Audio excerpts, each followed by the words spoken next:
महोदय, मैं अपने बोलने से पहले अपने दल के नेताओं को धन्यवाद देना चाहता हूं, आभार प्रकट करता हूं कि उन्होंने ये सामान्य चर्चा में, बजट के सामान्य चर्चा में मुझे बोलने का प्रथम अवसर दिया है।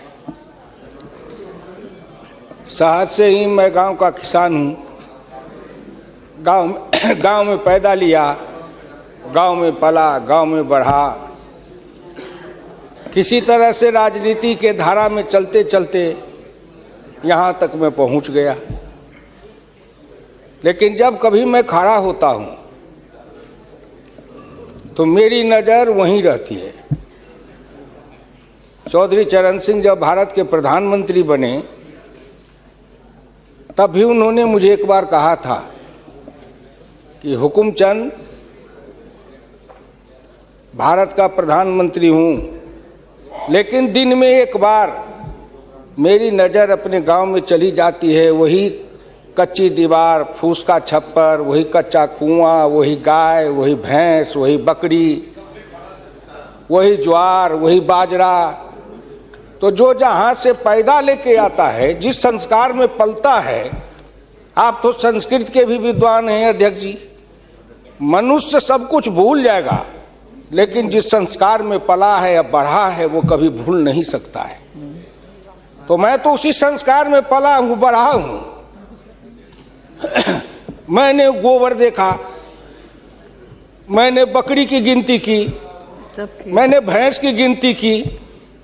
अब संजोग से लोकसभा में आया हूँ तो वो आंकड़े की गिनती करनी पड़ती है। Fiscal deficit, revenue deficit. अब मेरे जैसा आदमी उसमें उलझ जाता है कि बकरी गिनूं कि भैंस गिनूं कि डिफिसिट गिनूं। यहाँ आके डेफिसिट गिनो, वहाँ बाद में गिनो। और हम तो केवल वही खोजते हैं। जैसे युद्ध के बाद, सीता माता के साथ युद्ध जीतने के बाद, लंका विजय के बाद, जब बानर भालू के बीच में मणि की माला वितरित की जा रही थी तो वो सब दाने को तोड़ तोड़ के बंदर देख रहे थे।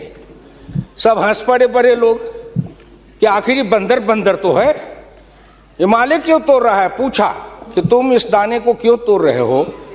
तो कहा मैं इस हर दाने में सीताराम की मूर्ति देखना चाहता हूं, और जिस दाने में सीताराम की मूर्ति नहीं हो मेरे लिए निरर्थक है।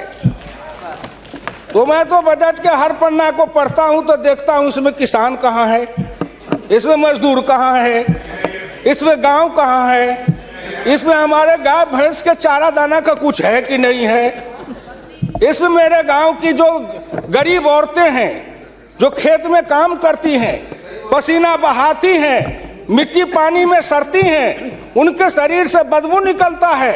जीवन में कभी एक बार भी उनको लक्स और कौन रेक्सोना साबुन, कौन ये लिपस्टिक पाउडर, ये छूने का, देखने का अवसर नहीं मिलता है। क्या उसकी दुनिया को इन्होंने देखा था? मैं उन्हीं से पूछना चाहता हूं। अब तो बड़ी बड़ी बात करते हो, आगे दिन पीछे गए, गुरु से किया न है तब पछतावा होत क्या, चिड़िया चुग गई खेत। जिस समय वो गांव को देखना था, किसान को देखना था, मजदूर को देखना था, गरीब को देखना था, पिछड़ा को देखना था, दलित को देखना था, गांव की सड़कों को देखना था, गलियों को देखना था, कुआं को देखना था, आपने देखा क्या? आप तो देखते रहे कहीं। ये दो हिंदुस्तान, एक हिंदुस्तान में दो हिंदुस्तान आपने बनाया। एक है भारत, एक है India, that is called Hindustan. आपने बनाया ना। मैं आज भी कहता हूं, अगर मेरे गांव के किसी को उठावे, आंख में पट्टी बांध दे, हिंदुस्तान के कहीं भी, उड़ीसा हो, बंगाल हो, कहीं हो, किसान को लावे, गांव में आंख पर पट्टी बांध दे और एक बार इंडिया गेट पर उसकी आंख को खोल दे, उसको लगेगा कि हम स्वर्ग में चले आए, कि बैकुंठ में चले आए, कि इंद्रपुरी चले आए। इतना का अंतर है। मैं 1977 में एमएलए बन के आया, इंडिया गेट के किनारे पैदल टहल रहा था, एक बड़ी गाड़ी में एक बड़ा कुत्ता जा रहा था, वो अपने मुंह को निकाल के जी लपलपाते जा रहा था। मैं गांव का आदमी खड़ा होकर सोचने लगा कुत्ता जरूर कुछ कह रहा है। मैं एमपी था, कभी दिल्ली देखा नहीं था, मेरे अंदर से आवाज आई कि कुत्ता कह रहा है क्या है, तू गांव का किसान, गरीब, मजदूर, पिछड़ा, दलित, तू क्या जन्म लेके करने आया है? तुझसे मैं सौभाग्यशाली हूं। देख, मैं ठंड गर्म गाड़ी में बैठा हूं, केक खाता हूं, ऑमलेट कटलेट खाता हूं, गद्दे पर सोता हूं। तुमने देखा हिंदुस्तान, तुमसे अच्छा मैं हूं। उस दिन मुझे लगा कि इस हिंदुस्तान के बड़े लोगों के कुत्ते भी मुझसे अच्छी जिंदगी जी के रहे हैं और मुझे उस जिंदगी से भी बदतर जिंदगी जिलाने वाले कोई नहीं है, आप हैं। राज किया है आपने। मैं आंदोलन किया, जेल में गया, जेल में सराया। आज भी पूर्वा हवा चलती है तो आपके पुलिस की लाठी से जो हड्डी में चोट है वो कहीं ना कहीं दर्द करने लगता है। तब मुझे ऐसा एहसास होता है कि जिस राज में मुझे इतना कष्ट मिला था, अगर मेरा बस चले तो उस राज को सदा सर्वदा के लिए हिंदुस्तान से उखाड़ के गया जी में जाके पिंडदान कर दूं, जो फिर निकलने न पाए। क्या बात करते हैं साहब? आपसे मैं आंकड़े में नहीं जाऊंगा। आप योजना आयोग की बात कर रहे थे, मैं अपने गुरु डॉक्टर लोहिया की बात को आपके सामने मैं दिखाना चाहूंगा। मैं नहीं बोलता, मुझे तो उन्होंने दृष्टि दी थी। इसी लोकसभा में 6 सितंबर 1963 को एक बहस हुई थी, ख्याल रखिएगा, जिस बहस ने पंडित नेहरू को भी हिला दिया था। वो बहस थी 3 आना बनाम 15 आना का। लोहिया ने कहा था, मैंने 27 करोड़ हिंदुस्तान के लिए 3 आने रोज की आमदनी कही, प्रधानमंत्री ने 15 आने रोज की और योजना मंत्री ने 7.5 आने रोज की। अब प्रधानमंत्री और योजना मंत्री आपस में निपट लेंगे कि दोनों में कौन सही है। यही आंकड़े हैं योजना आयोग के। प्रधानमंत्री का है 15 आना, योजना आयोग के मंत्री का है 7.5 आना। जिस योजना आयोग को यह भी नहीं पता 15 आना सही कि 7.5 आना सही, प्रधानमंत्री सही कि योजना मंत्री सही, उसी योजना आयोग को सर पर ढोते रहो। जो दर्शन करना चाहिए तो दर्पण माजत रहिए, दर्पण में लगा काई तो दरस कहां से पाई। क्या बात करते हैं साहब? इस हिंदुस्तान में अगर किसी का, मैं प्रधानमंत्री जी बैठे हैं, मैं भुक्तभोगी हूं, जिस रोग से मैं पीड़ित हूं, कहीं ना कहीं उस रोग से आप भी पीड़ित हैं। बीरप्पा मोइली जी, आप भी पिछड़े वर्ग से हैं, मैं भी पिछड़े वर्ग से हूं। का दुख जाने दुखिया की, का दुख जाने दुखिया माए, जाके पैर न फटे बीमारी, सो का जाने पीर पड़ाई। आपके मल्लिकार्जुन अर्जुन जी भी उसी दलित समाज से हैं। आपने सामाजिक पीड़ा को झेला नहीं है, भोगा नहीं है। इस हिंदुस्तान में अगर सबसे बड़ा कारण और सबसे बड़ी चीज अगर रही है सनातन काल से, तो वह हिंदुस्तान की जाति प्रथा। उस जाति प्रथा के कारण क्या क्या नहीं भोगा हमने और क्या नहीं भोगते हैं।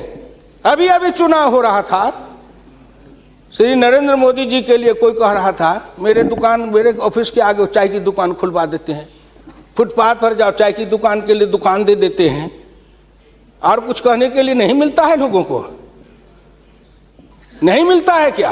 क्यों उपहास करते हो? मैं लोकसभा में हूं, अगर कोई कहे, शरद यादव गए थे चुनाव लड़ने के लिए अमेठी में, लोकदल से नारा लगा था, शरद यादव वापस जाओ, लाठी लेके भैंस चराओ।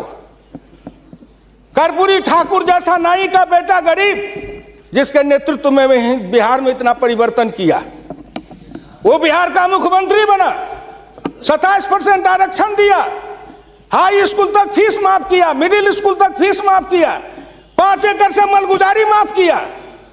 और कर्पूरी ठाकुर के लिए नारा लगा था, कर्पूरी ठाकुर दिल्ली जाओ, छुड़ा लेके सैलून खोलो। क्या क्या नहीं सहा हूं, क्या क्या नहीं देखा हूं, इसलिए दिल के अंदर वो दर्द और पीड़ा है।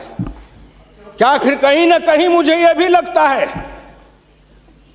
क्या हिंदुस्तान के पिछड़े और दलित समाज के लोगों ने अपराध किया था कि उसमें जन्म लिया? किसी ने भगवान के यहां दरखास्त दिया था कि मुझको तेली बना दो, मुझको लोहार बना दो, मुझको कुर्मी बना दो, मुझको कहार बना दो, मुझको अहिर बना दो, मुझको कलवार बना दो? कोई दरखास्त देके तो नहीं आया। आज वित्त मंत्री जी को धन्यवाद दूंगा, प्रधानमंत्री को, कि उन्होंने बजट में कुछ ऐसी योजनाएं बनाई है जिससे हिंदुस्तान के जाति प्रथा के बंधन को ढीला करने का अवसर मिलेगा। जब उनकी आर्थिक चेतना बढ़ेगी, आर्थिक विकास होगा कब? जब गांव में पैसा जाएगा तब, गरीब के हाथ में रोजगार जाएगा तब, उनकी आर्थिक उन्नति होगी तब कहीं जाके उनके जीवन में विकास होगा। आपने सोचा कि गांव का विकास कैसे होगा? क्या प्रधानमंत्री ग्रामीण सिंचाई योजना कोई मामूली है?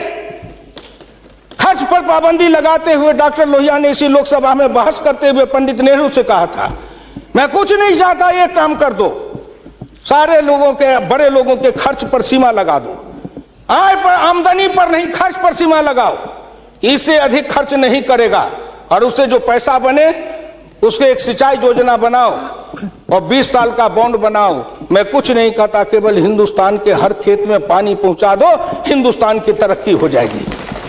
डॉक्टर लोहिया इसी सदन में कहे थे। वो तो अग्रवाल थे, बनिया थे, उनको क्या जरूरी थी इस बात को बोलने का? लेकिन मैं कहता हूं कि हिंदुस्तान के गरीब, निर्धन, निर्बल और पिछड़ों का इस युग में अगर एकमात्र राजनीतिक मसीहा पैदा कोई लिया तो डॉक्टर राम मनोहर लोहिया थे, जिन्होंने जगाया, नेतृत्व को पैदा किया गांव के गली से। इसलिए मैं आपसे विनम्र प्रार्थना करना चाहता हूं कि अगर प्रधानमंत्री ग्रामीण सिंचाई योजना से हर खेत को पानी, हर हाथ को काम, दीनदयाल उपाध्याय जी ने कहा, डॉक्टर लोहिया ने कहा, 1 बीघा खेत और 1 गाय, अपनी खेती अपनी राय। हम तो ये लड़ते आ रहे हैं और आज वो सपना साकार हो रहा है। इसलिए मैं आपसे विनम्र प्रार्थना करना चाहूंगा कि सवाल है दृष्टि का, दिशा का और संकल्प का। आपकी दृष्टि कुछ और थी, अब दृष्टि बदली है। हिंदुस्तान के गांव के गरीब, पिछड़े, दलितों ने मिलकर कन्याकुमारी से कश्मीर तक, कामरूप से द्वारका धाम तक, इस आसान के साथ आपके शब्दों में, जिनको आप अपने ऑफिस के आगे चाय की दुकान खुलवा रहे थे, वो चाय की बेचने वाला, रेल के फुटपाथ पर पानी पिलाने वाला गरीब, निर्धन, जिनकी मां मजदूरनी का काम करती थी, ऐसे के बेटा को भारत के प्रधानमंत्री की कुर्सी पर बैठाया कि नरेंद्र मोदी आएगा, भारत का प्रधानमंत्री बन जाएगा, गांव गरीब, किसान, मजदूर के भाग्य चमक जाएगा। उन्होंने इसलिए सपना को देखा है। प्लीज वो हो जाएगा क्या? ये 9 महीना में हो जाएगा। आप नेता बोलते थे, मैं सुन रहा था, मुलायम सिंह आदरणीय बोल रहे थे, मेरे साथी हैं, वर्षों तक समाजवादी आंदोलन में लड़े, कि 9 महीना में तो बच्चा पैदा हो जाता है। मैंने कहा कितनी वैज्ञानिक बात कर रहे हैं, ये तो वैज्ञानिकता है, प्रकृति का नियम है, 9 महीना में बच्चा पैदा होता है। लेकिन जो बच्चा पैदा होता है, क्या वो बच्चा 9 महीना में फिर बच्चा पैदा कर देगा क्या?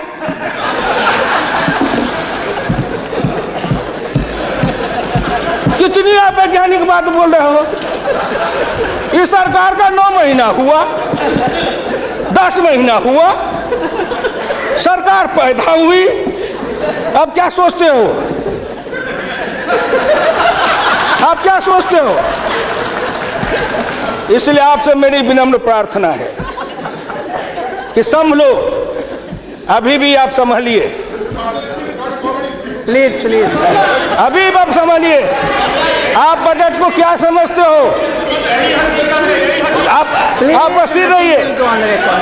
मैं वीरप्पा मोइली साहब नहीं हूं। वीरप्पा मोइली साहब आंकड़े बता रहे थे, मैं उन आंकड़ों का जवाब दे रहा हूं कि आपने इतने दिन ये आंकड़े अब हमको पढ़ा रहे हैं। आपने क्या आंकड़े पढ़े थे? आपने आंकड़े पढ़े? 1951 में किसान थे 71.9%, 211 आपका राज, घट के हो गए 45.10 पॉइंट, 26.08 पॉइंट, किसान गायब हो गए। कहां गायब हो गए? कहीं नहीं गायब हुए। खेतिहर मजदूर थे 28.1 पॉइंट, और वो घट करके हो गए 17.5, वो बढ़ गए 26.08। अध्यक्ष महोदय, जितना किसान गमा उतना खेतिहर मजदूर बनाया। ये आंकड़े नहीं है क्या? ये सच है कि नहीं? तो आप बजट बनाते रहो। बड़े बड़े अर्थशास्त्री आए, एक विद्वान आए अर्थशास्त्र के, कहां से? वो हार्वर्ड वाले। हमको कहा हार्वर्ड, हमने कहा देश को कर देगा हार्वर्ड। ये हर्बट वाला हर्बर करेगा। हिंदुस्तानी अर्थशास्त्री चाहिए अरुण जेटली के जैसे। और ये कहां गए बोलिए? अगर ये चौधरी चरण सिंह हिंदुस्तान के जितने कृषि अर्थ ग्रामीण अर्थशास्त्री हुए, जेसी कुमारप्पा से लेकर चौधरी चरण सिंह तक, सबने एक ही बात कहा, खेती पर से जो जो भार घटेगा त्यों तो गांव की उन्नति होगी, किसान खुशहाल होगा। खेती पर से भार को कम करो। आपने कम किया, लेकिन हमको बनाया क्या? ऑफिसर बनाते, नौकरी देते, उद्योग लगाते, हाथ में काम देते, साइकिल देते, मोटरसाइकिल पर चढ़वाते, तब न समझते। हम किसान थे, हमको मजदूर बना दिया, झुग्गी झोपड़ी में डाल दिया, गंदी जिंदगी, कीड़े की जिंदगी जीने के लिए हमको रख दिया। जो गांव में बसने वाले थे वो 82.7 थे और घट के हो गए 68.08। 14% गांव के लोग गायब हो गए। कहां गायब हो गए? गायब होके कहां गए? आपके यहाँ दिल्ली में फुटपाथ पर सोते हैं, पेड़ के नीचे सोते हैं, पेड़ के नीचे जन्मते हैं, बलते हैं, बढ़ते हैं, पेड़ के नीचे शादी करते हैं, हनीमून बनाते हैं, वहीं फिर बच्चा पैदा करते हैं, फिर पेड़ के नीचे ही अपना परिवार बसाते हैं। हमारे बच्चे को लाया, हाथ में रिक्शा थमाया, ठेला थमाया, फुटपाथ पर काम करवाया, गरीबी से मजदूर किया, कुत्ते के जैसे जिंदगी जीने के हमको मजबूर कर दिया। और ऊपर से आप बताते हैं कि हम अब तुम्हारे लिए क्या दे दिया? फूड सिक्योरिटी दे दिया। फूड सिक्योरिटी, दाना उपजावे, धान उपजावे हम, गेहूं उपजावे हम, अनाज उपजावे हम, मेहनत करे हम, हमको बस समझते हैं आप भिखमंगा। फूड सिक्योरिटी, हर आदमी पर 1 किलो चावल और 3 किलो गेहूं देंगे। आप बड़े बड़े बड़े बजट वाले अर्थशास्त्री वाले हैं, महीना में 1 किलो चावल खा के रहो, एक आदमी 3 किलो गेहूं खा के रहो। ये गरीबी का उपहास है, हमारी निर्धनता और गरीबी का उपहास है। आओ आओ, 1 किलो चावल देते हैं, 1 महीना में खाओ। महीना में 26 रुपया, जिसकी रोज की आमदनी आप कहते हो गरीबी रेखा के नीचे है, और चावल गेहूं बांटेंगे 70% को। क्या आंकड़ा है आपका? यही बजट बनाते थे ना, मैं उसी को कहता हूं, यही आपका आंकड़ा। गरीबी, चावल गेहूं खाए 70-80%, हमको कहो गरीबी की रेखा के नीचे है 26%। कबीरा बाँचे आखिन लेखा, पंडित बाँचे पोथिन लेखा। हम तो आंख से जो देखते हैं वो बोल रहे हैं। आपने क्या किया? हम कम किए, कहते हैं किसान किसान किसान किसान विरोधी है।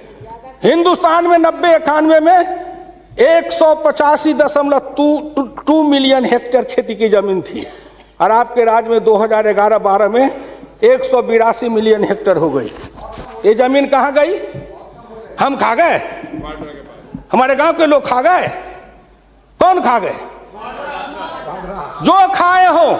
लेकिन मैं इतना जानता हूं कि आप हमारी जमीन खा गए।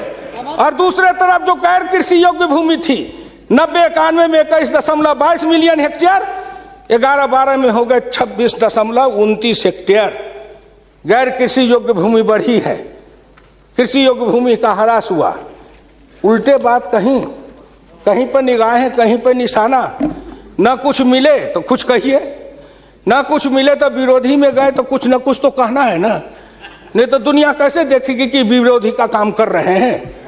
इसलिए आपसे मेरी विनम्र प्रार्थना है, अगर विरोधी का काम भी करना है तो आप अपने नेताओं को कहिए कि कुछ दिन हमारे पास आए, 6 महीना ट्रेनिंग दे देंगे कि हम विरोधी थे तो क्या करते थे।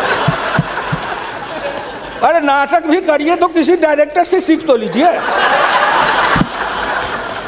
जो गरीबी का डायरेक्टर है उससे सीखे नहीं, गरीबी का नाटक खेल रहे हैं। एक गांव में नाटक में हनुमान जी का पाठ करने वाला नहीं आया। उसने सोचा कि आज तो नाटक नहीं होगा। एक बहुत मोटा तगड़ा दुकानदार था, उनको पकड़ लाया, कहा तू नाटक कर, केवल खड़ा रहना। और जब वो खड़ा होकर पाठ करने लगा तो रावण ने डांट के कहा कि कहाँ गए, लाओ तेल घिलाओ, इसके पूंछ में आग लगाओ। उसको हुआ कि अब तो जल के मरेंगे। तो कहा हजूर हम तो हनुमान जी नहीं है, हम तो बनिया है, अपनी दुकान चला रहे थे। वैसे ही आप नाटक करिएगा। इसलिए आपसे मेरी विनम्र प्रार्थना है आपसे मेरी विनम्र प्रार्थना है कि इसको देखिए। दिशा, जब तक आपके पास में दृष्टि नहीं बनेगी, आपकी दिशा नहीं ठीक थी, आपकी दृष्टि नहीं ठीक थी, तो आप संकल्प क्या कर रहे थे? चलता है सब, आप कहे कि हम भी चले, आपका बजट चला, आपकी अर्थनीति चली, आर्थिक विषमता, सामाजिक विषमता, राजनीतिक विषमता, प्रशासनिक विषमता। क्या मैं पूछता हूं कि आपके किसी बजट से इन विषमताओं को अंत करने के लिए कोई काम किया? नहीं किया। इसलिए हमारे गुरु डॉक्टर लोहिया कहते थे कि हिंदुस्तान में जब तक जाति प्रथा है और जब तक इस जाति प्रथा का रोग रहेगा, तब तक हिंदुस्तान का कल्याण नहीं होगा। भ्रष्टाचार के पीछे भी जाति प्रथा है।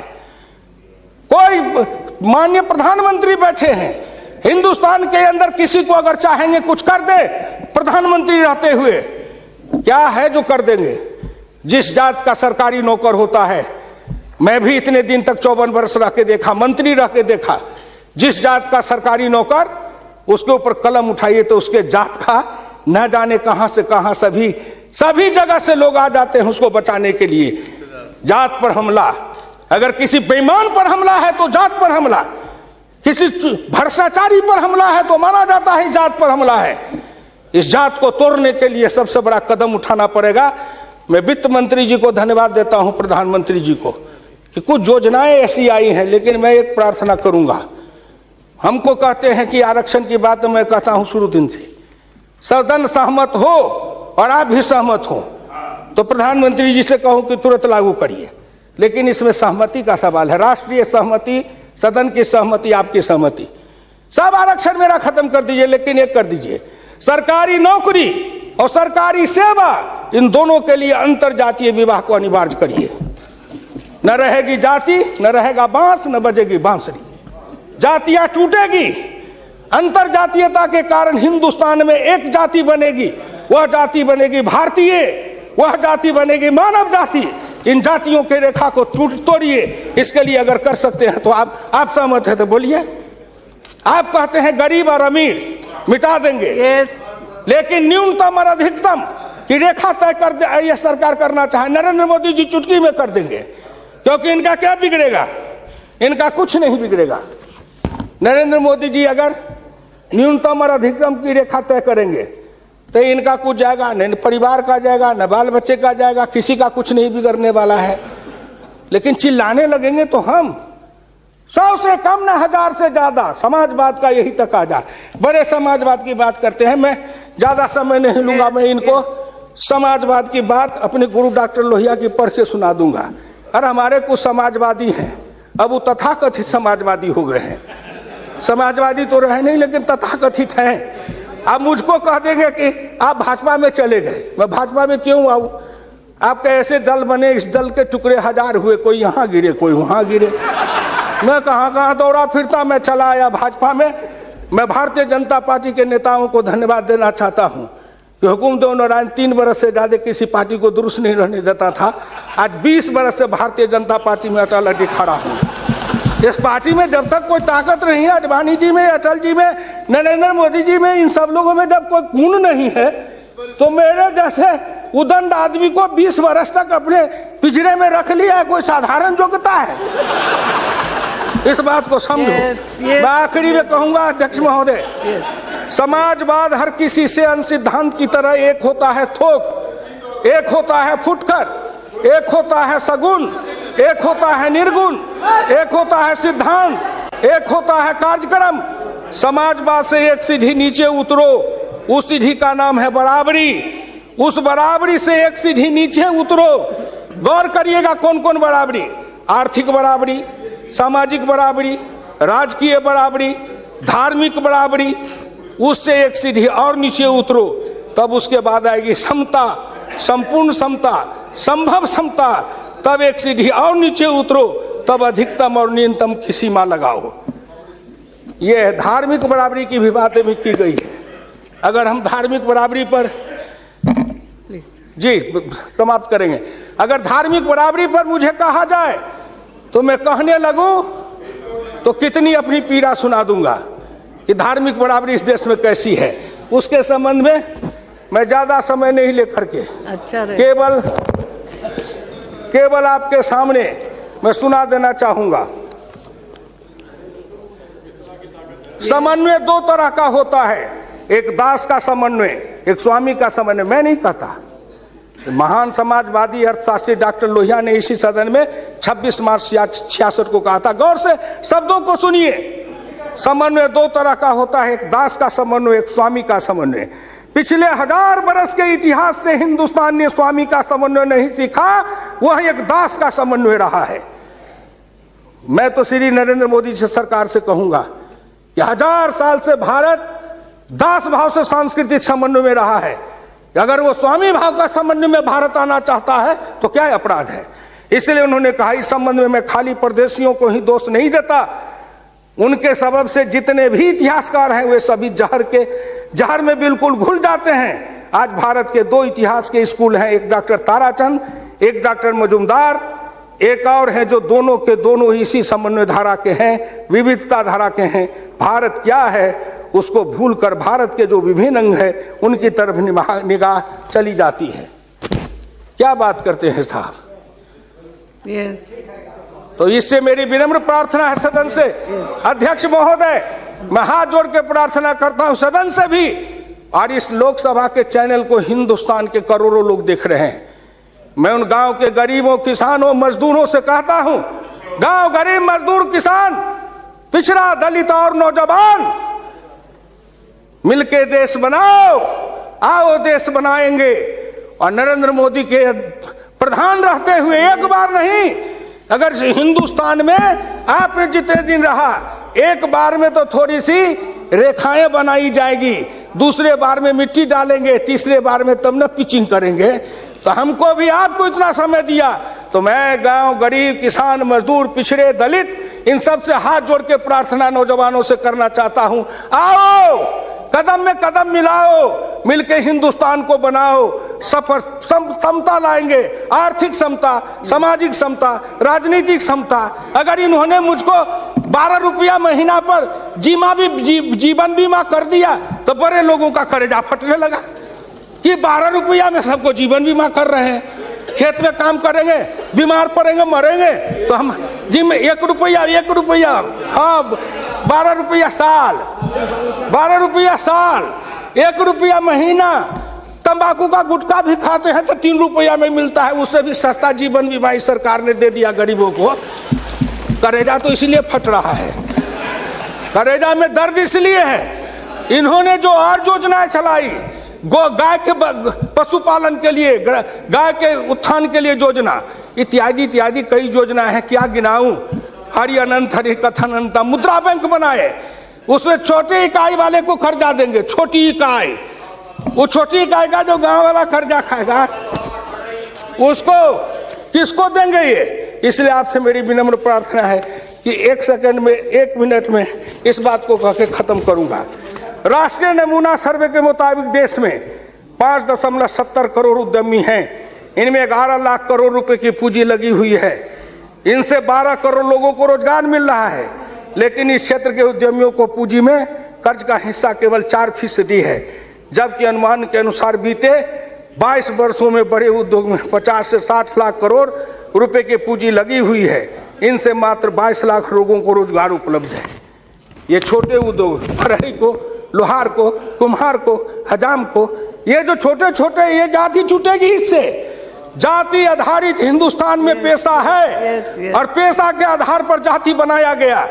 अब इन रोजगार के जरिए उनके हाथ को काम देंगे, उन छोटे उद्यमियों को रोजगार देंगे।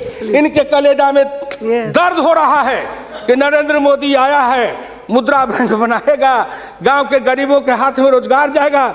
ये गरीब बनेंगे पहलवान, गरीब बनेंगे विद्वान, गरीब बनेंगे बुद्धिमान, गरीब के हाथ में दम ताकत आएगी तो आपके आगे शर्म गच्छामी नहीं होंगे, न फूड सिक्योरिटी खाएंगे, न मनरेगा खाएंगे। हम अपने पसीना और पुरुषार्थ से, अपनी कमाई से इस देश को बनाएंगे। हम आपके भिखमंगा बन के जिए हैं, अब हम स्वाभिमान के साथ जिंदा रहना चाहते हैं। इसलिए मैं भारत के प्रधानमंत्री और वित्त मंत्री को धन्यवाद देता हूं। बहुत बहुत धन्यवाद।